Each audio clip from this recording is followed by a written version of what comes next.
আমি আপনাদের সম্মুখে সূরা বাকারার 259 নম্বর আয়াত পাঠ করেছি। সেই আয়াতটি সামনে রেখে সংক্ষিপ্ত আলোচনা আরম্ভ ইনশাআল্লাহ।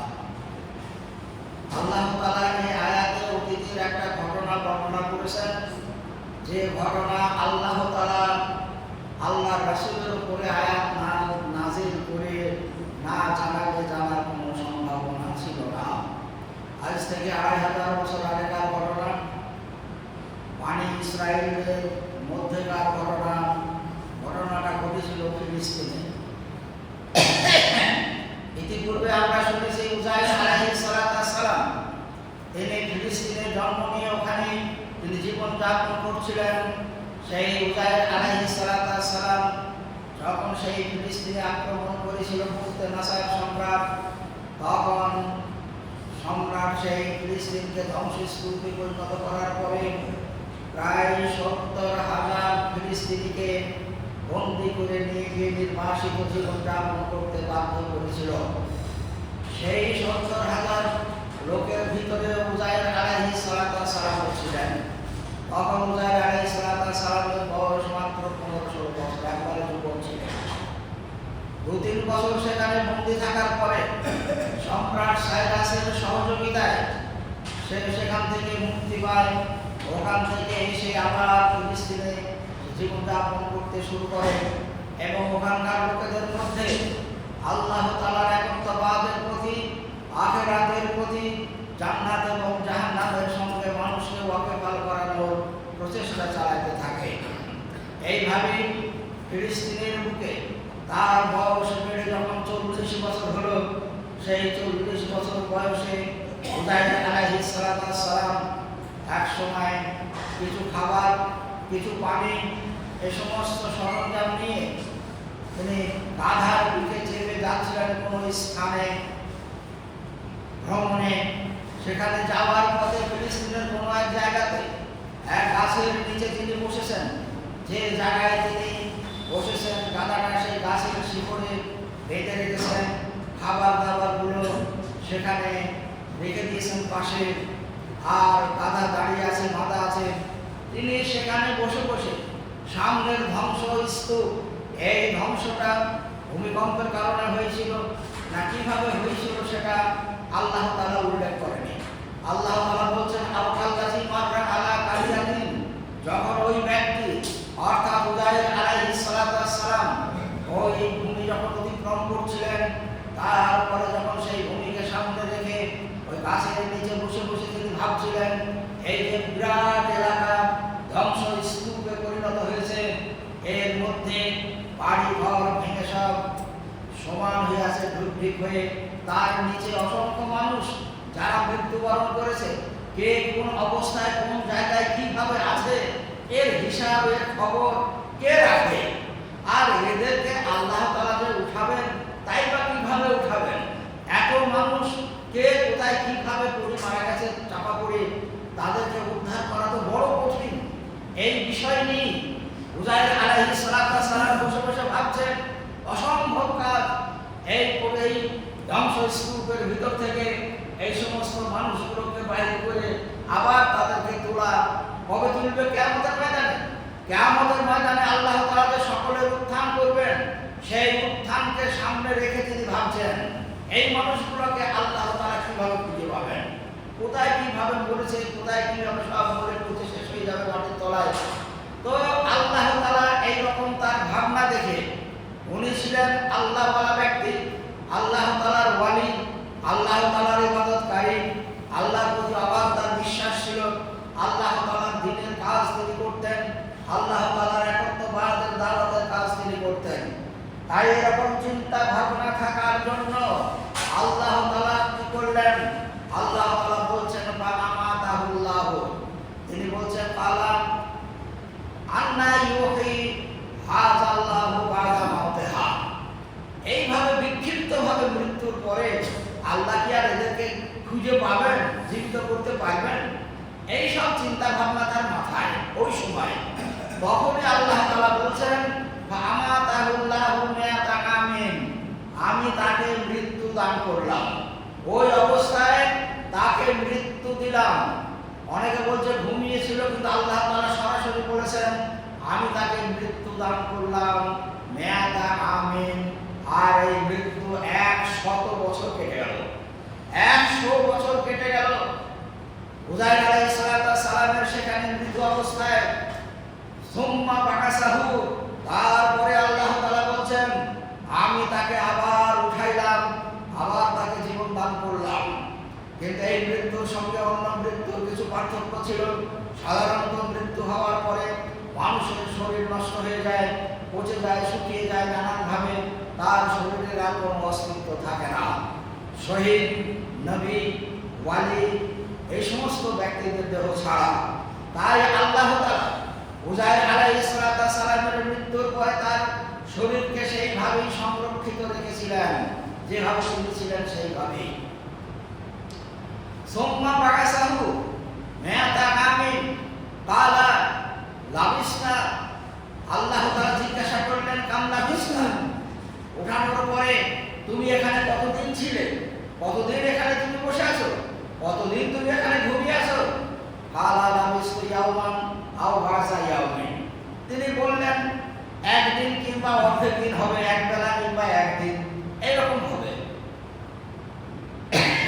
তার মানে তার সফরটা ছিল সকালবেলায় শুরু করেছেন, দুপুরের দিকে সেখানে তিনি আরাম করার জন্য আশ্রয় নিয়েছেন, আর যখন তিনি উঠছেন যেদিন 100 বছর পরে বিকালবেলায়।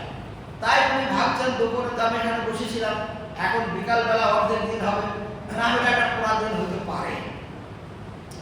আল্লাহ তাআলা তাকে স্মরণ করানোর জন্য তার প্রমাণ স্বরূপ বলছেন লা, তোমার ধারণা ঠিক নয়, লাবিসতা মিয়াতা আমিন, তুমি এখানে 100 বছর ধরে আছো, এইখানে তোমার 100 বছর কেটে গেছে।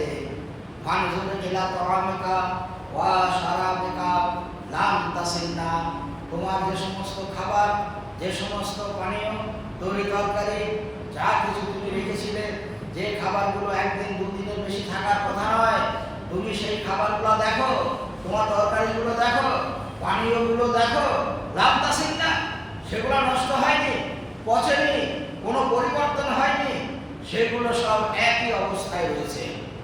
আর ওয়ানজুর ইলা হিমারিকা, আর দেখো তোমার গাধাটার দিকে, গাধাটাকে স্মরণ করেছেন, গাধা সেখানে বাঁধা নাই, দেখছে গাধা নাই, গাধার সব হাড়গুলো ছিটিয়ে ছড়িয়ে পড়ে আছে, চতুর্দিকে ছড়িয়ে আছে, এখানে একটা, ওখানে একটা, সেখানে একটা হয়ে পড়ে আছে। তাও আবার কতগুলো হাড়, সেই যেমন মাটিতে খেয়ে সব ফুটো ফুটো হয়ে যায়, সেই রকম তার হাড়গুলো রকম হয়ে গেছে, মানে দীর্ঘদিন ধরে থেকে থেকে হাড়গুলো সব ফুটো ফুটো হয়ে গেছে। তো আল্লাহ তাআলা বলছেন অনজুর ইলা হিমারিকা, তোমার গাধাটার দিকে দেখো। সত্যি গাধাটার দিকে তাকিয়ে দেখছেন যেগুলো একদিন দুদিনে পচে যাওয়ার কথা সেগুলো কিছু হয়নি, আর যে গাধা 1-2 দিনে তার বডি নষ্ট হওয়ার কথা নয়, সেই গাধা সব শেষ হয়ে গেছে, তার হাড়গুলো মাটিতে খেয়ে সব ফুটো ফুটো করে দিয়েছে। তখন তিনি ভাবলেন আল্লাহ তাআলা যা বলছেন তাই ঠিক, আমি এখানে কতদিন আছি তা আমি জানি না, আল্লাহ তাআলাই ভালো জানেন। এই সময় আল্লাহ তাআলা বলছেন ওয়াজআলনাকা আয়াতান লিন-নাস, শোনো আমি তোমাকে মানুষের সামনে নিদর্শন স্বরূপ রাখতে চাই। এখন থেকে কিয়ামত পর্যন্ত যত মানুষ পৃথিবীর বুকে আসবে, আল্লাহর প্রতি বিশ্বাস স্থাপন করবে, আখিরাতের প্রতি যাদের ঈমান থাকবে, ইহকাল পরকালের প্রতি যাদের বিশ্বাস থাকবে, সেই সমস্ত লোকগুলোর কাছে তোমাকে আমি নিদর্শন করে রাখবো। তার কারণ আল্লাহ তাআলা যে সমস্ত মানুষকে কিয়ামতের দিনে উত্থান করবেন, সেই আদম আলাইহিস সালাম থেকে নিয়ে কিয়ামত অবধি যত মানুষ পৃথিবীতে এসেছে, আছে এবং আসবে, সমস্ত মানুষকে আল্লাহ তাআলা কিয়ামতের দিনে তাদের উত্থান করবেন। সেই উত্থানের নমুনা হিসাবে আমি তোমাকে মানুষের সামনে রাখতে চাই, যে তোমার জীবন, তোমার যে আশঙ্কা, তোমার যে চিন্তা ভাবনা যেটা ছিল, আর তোমাকে দিয়ে আমি প্রমাণ করে দিলাম। এইবারে দেখো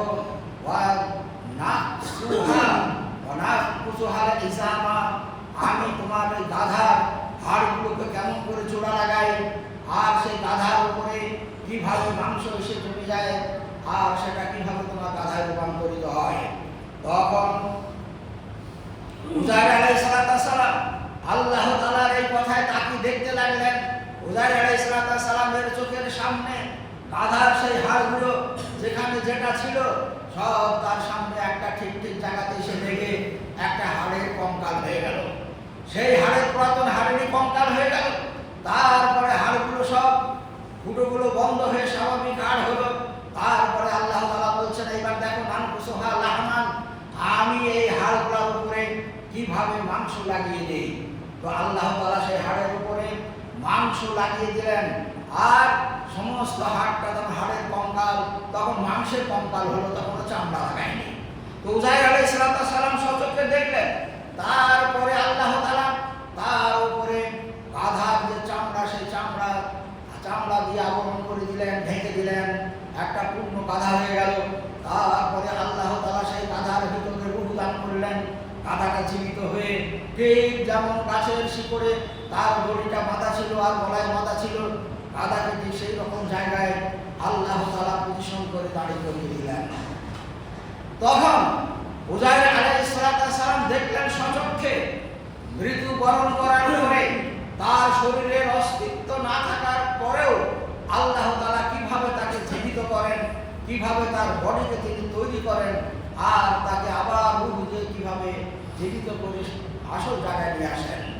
যখন উজাইর আলাইহিস সালাম দেখলেন আমার একদিনে দুদিনে যে খাবার নষ্ট হয়ে যায় তা আল্লাহ তাআলা সংরক্ষিত রেখেছেন, আর যা কয়েক বছর লাগে নষ্ট হতে, সেই গাধা আমার শেষ হওয়ার পর আল্লাহ তাআলা যেভাবে দেখালেন, আল্লাহা তাবাইয়ানা উজাইর আলাইহিস সালামের সামনে এটা যখন স্পষ্ট হয়ে গেল যে আল্লাহ তাআলা সব কিছুই করতে পারেন, তখন তিনি বলছেন কালা আলামু আন্নাল্লাহা ইন্নাল্লাহা আলা কুল্লি শাইইন কাদির, আমি জেনে গেছি, আমি বুঝে গেছি আল্লাহ তাআলা সব কিছু করতে পারেন, তিনি যা খুশি তাই করতে পারেন।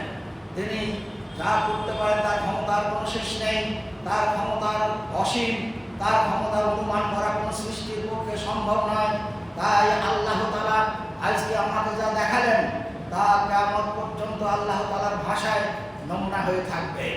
তারপরেও তিনি দুনিয়ার বুকে এই 100 বছর পরে জীবিত যখন হলেন তখনও তার বয়স 40 বছর। তার কারণে 100 বছর ধরে তিনি মৃত অবস্থায় ছিলেন। যখন জাগলেন তখন তার বয়স বাড়েনি, সে 40 বছরই আছে। মুফাসসিররা বলছেন ওর পরেও তিনি যখন ওখান থেকে ফিরে যাবেন, এখন যেখানে যাওয়ার জন্য ওখানে গিয়ে বসেছিলেন, উনি চিন্তা ভাবনা করতে লাগলেন আল্লাহ তাআলা যে ঘটনা আমার জীবন দিয়ে ঘটিয়ে দিয়েছেন, এই 100 বছর এখানে থাকার পরে দুনিয়ার রাস্তাঘাট, বাড়িঘর, শহর, গ্রাম সব কিছু বহু পরিবর্তন হয়েছে। আমার সেই গন্তব্যস্থলে আমার যাওয়ার আর কোনো প্রয়োজন নেই, আমি এখান থেকেই আমার দেশে ফিরে যাব, আমার গ্রামে ফিরব। কিন্তু গ্রাম তো আর তাই নাই, তার 100 বছরের আগে সেই গ্রামের স্মৃতি তার মাথায় আছে, সেই স্মৃতি তার স্মরণে আছে। সেই গ্রামের রাস্তার পরিবর্তন হয়েছে, বাড়িঘরের পরিবর্তন হয়েছে, মানুষের পরিবর্তন হয়েছে। 100 বছর পরে তাকে কে চিনবে, কে জানবে, কে কোথায় তার পরিচয় নেবে, তবুও তিনি সেই গ্রামের নামটা ঠিক আছে। গ্রামের বাড়িঘর পরিবর্তন হয়েছে, রাস্তাঘাট পাল্টেছে, কিন্তু গ্রামের নাম পাল্টায়নি, গ্রামের নাম তাই আছে। সেই গ্রামের নাম ধরে উজাইর আলাইহিস সালাম ওখান থেকে ফিরে গেলেন তার গ্রামে। গ্রামে গিয়ে এবার জিজ্ঞাসা করছেন উজাইর বলে গ্রামে তাদের বাড়িটা কোনটায়। তো উজাইর তাকে কে চেনে? কেউ চেনে না। যাকেই জিজ্ঞাসা করে তারা বলতে পারবো না, উজাইর নাম আমাদের গ্রামে কোনো লোক নেই। আপনি আগে দেখেন, আগে কি যাকে জিজ্ঞাসা করেন তারাও একই কথা বলে, আমাদের গ্রামে উজাইর বলে কোনো লোক নেই। এইভাবে জিজ্ঞাসা করতে করতে কোনো ঠিকানা পেলেন না। শেষ পর্যন্ত কয়েকটা লোক একটা জায়গায় দাঁড়িয়ে আছে, তারা বলছে এক কাজ করো, ওই রাস্তার মোড়ে একজন কেমন বসে থাকতে দেখে, সব একবারে বৃদ্ধ লোক, চোখেও ভালো দেখতে পায় না, শরীরও দুর্বল, বয়সের ভারে চলতে পারে না, তোমরা সেই লোকটাকে গিয়ে জিজ্ঞাসা করো, বয়স্ক মানুষ বললেও বলতে পারে। উজাইর আলাইহিস সালাম তার কাছে গেলেন, গিয়ে বলছেন আমি উজাইর, উজাইরের বাড়ি এখানে কোথায় বলতে পারো? তো বলছে তুমি উজাইর? উজাইর তো কেউ নেই, বহুত আগে উজাইর বলে একটা লোক ছিল, আমরা তখন ছোট, সেই সময় শুনেছি উজায়ের বলে একটা লোক আমাদের গ্রামে ছিলেন, তিনি কোথায় চলে গিয়েছেন আর ফিরে আসেননি, হারিয়ে গেছে, সে আর ঘুরে আসেনি। তো আমি সেই উজায়ের, আমি ঘুরে এসেছি, অসম্ভব। শুধু বহুদিন আগে, আমরা তখন ছোট, আর আজকে আমরা বৃদ্ধ হয়ে গেছি। তো সেই উজায়ের ঘুরতে পারে? তো বলছে না, আমি সেই উজায়ের। তখন সেই বৃদ্ধ লোকটা বলছে, শোনো, আর তুমি যদি উজায়ের হও, আমি পরীক্ষা করব যে উজায়ের আমাদের গ্রামে ছিলেন। আমরা শুনেছি বাপ-দাদাদের মুখে তিনি আল্লাহ তাআলার কাছে যে দোয়া করতেন, সেই দোয়াই আল্লাহ তাআলা কবুল করতেন। আল্লাহ তাআলা তার দোয়াকে ফেরত দিতেন না, আল্লাহ তাআলার কাছে দোয়া করলেই সেই দোয়া কবুল হয়ে যেত। তো তুমি আল্লাহর কাছে দোয়া করো, আমার এই চোখ যেন আল্লাহ তাআলা ভালো করে দেয়, দৃষ্টি শক্তি যেন ফিরিয়ে দেয়, আমার শরীরকে সুস্থ সবল করে দেয়, আমি যাতে স্বাভাবিকভাবে চলতে পারি, এই দোয়া আল্লাহ তাআলার কাছে করো। তুমি যদি সেই উজায়ের হও, নিশ্চয়ই আল্লাহ তাআলা তোমার দোয়া কবুল করবে এবং তোমার দোয়া মোতাবেক আল্লাহ তাআলা আমার শারীরিক পরিবর্তনগুলো করাবে। আল্লাহ তাআলার কাছে তার সামনে দাঁড়িয়ে দাঁড়িয়ে দোয়া করলেন, আল্লাহ তুমি এই লোকটার চোখ ঘুরিয়ে দাও, চোখের দৃষ্টি শক্তি ঘুরিয়ে দাও, আর এর বার্ধক্য শরীরকে সবল সুস্থ স্বাভাবিক করে দাও, যাতে চলাফেরা করতে পারে। আল্লাহ তাআলার দোয়ার বরকতে, উজায়ের আলাইহিস সালামের দোয়ার বরকতে আল্লাহ তাআলা সেই মানুষটার চোখের দৃষ্টি শক্তি ফিরিয়ে দিলেন, আর তার শরীর আবার সুস্থ হয়ে গেল, সবল হয়ে গেল। সে নিজেই তখন চিৎকার করে বলতে লাগলো, আমাদের গ্রামের সেই উজায়ের আবার ঘুরে এসেছে, আমাদের গ্রামের উজায়ের সে আবার ঘুরে এসেছে। তার কারণ সে আমি পরীক্ষা করলাম, আমার সুস্থ শরীর আর এই চোখের দৃষ্টি শক্তি তার দোয়ার কারণে ঘুরে এসেছে। লোক এইবার সেই আওয়াজ শুনে ছুটে দেখার জন্য আসতে লাগলো। উজায়ের আলাইহিস সালামকে দেখার আগে তারা সেই বৃদ্ধ লোকটাকে দেখতে লাগলো। আরে দুটো মানুষ চলতে পারে না, দেখতে পারে না, পায় না, এ কি করে এত সুন্দরের চোখ আর এত সুন্দর শরীর, ও চলাফেরায় কোনো অসুবিধা নেই, একবারে সুস্থ সবল হয়ে গেছে, কি করে হলো? আরে তুমি আর কি করে হলে? সবাই জিজ্ঞাসা করে তাকে। উজায়ের কিভাবে ফিরে আসলো জিজ্ঞাসা করা বাদ দিয়ে ওই বুড়ো মানুষটাকে জিজ্ঞাসা করলো, তুমি এত সবল কি করে হলে, তোমার চোখ কি করে ফিরল? তখন সে ওই কথাটাই বারবার বলে, এই সেই উজায়ের যার দোয়া আগেও কবুল হতো, আজও কবুল হয়েছে। ও আমার জন্য দোয়া করার ফলে আল্লাহ তাআলা আমার চোখ, আমার শরীর আবার সেইভাবেই আগের মতন ফিরিয়ে দিয়েছে। এটাই হলো প্রমাণ, ইনিই হলেন সেই উজায়ের আলাইহিস সালাম। তো আল্লাহ তাআলা উজায়ের আলাইহিস সালামকে দিয়ে কিয়ামত পর্যন্ত মানুষের সামনে একটা নমুনা রাখতে চেয়েছেন, যেটা তিনি নিজেই বলছেন, ওয়া জাআলনাকা আয়াতান লিন-নাস, আমি তোমাকে মানুষের সামনে নিদর্শন করে রাখতে চাই। কিয়ামতের ময়দানে মানুষকে আমি কিভাবে তাদের উত্থান করব, শরীর সমস্ত শেষ হওয়ার পরে তাদেরকে আমি যে উঠাইতে পারি, তার নমুনা এবং প্রমাণ তোমাকে দিয়ে আমি এই দুনিয়ার মানুষের সামনে রাখলাম।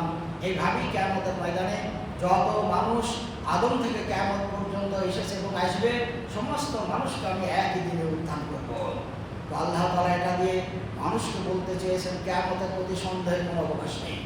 কিয়ামতে উঠবো কি উঠবো না, মরা মরা আমাদের জীবন আবার ফিরে পাবো কি পাবো না, কোনো অবকাশ নেই। বিশ্বাস রাখতে হবে আমাদের মৃত্যুর পরে আল্লাহ তাআলা কিয়ামতের ময়দানে আমাদের উত্থান করবেন এবং এই দুনিয়ার জীবনের সমস্ত কর্মের হিসাব নিকাশ তিনি স্বয়ং নেবেন।